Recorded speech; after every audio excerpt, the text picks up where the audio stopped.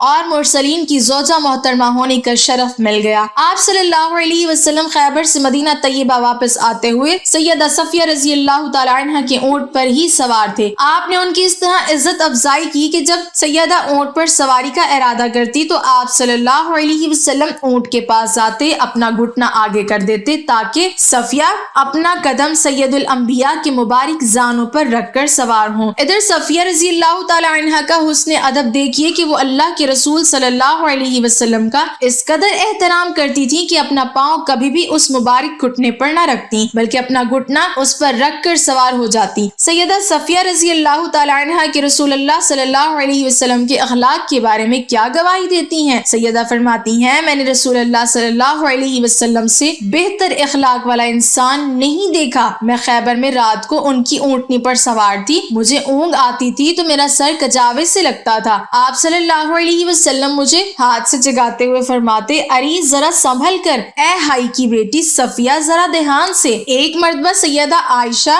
رضی اللہ تعالی عنہا نے یہ بات کہہ دی کہ ہم رسول اللہ صلی اللہ علیہ وسلم کے ہاں صفیہ رضی اللہ تعالی عنہا سے زیادہ قدر و منزلت والی ہیں کہ ہم اللہ کے رسول کی زوجات بھی ہیں اور آپ کی چچا زاد بھی. سیدہ صفیہ رضی اللہ تعالی عنہا نے یہ بات اللہ کے رسول صلی اللہ علیہ وسلم کی خدمت میں عرض کر دی تو اللہ کے رسول صلی اللہ علیہ وسلم نے فرمایا، اس طرح ان کی تعلیف قلبی فرمائی کہ صفیہ تم نے ان سے اس طرح کیوں نہ کہا؟ تم مجھ سے کیسے بہتر ہو سکتی ہو جبکہ میرے شوہر محمد صلی اللہ علیہ وسلم میرے باپ ہارون علیہ السلام اور میرے چچا موسیٰ علیہ السلام ہیں. اللہ تعالیٰ ہمیں دین کی مکمل سمجھ نصیب فرمائے اور ہمیں نیکوکاروں میں شامل کرے. آمین.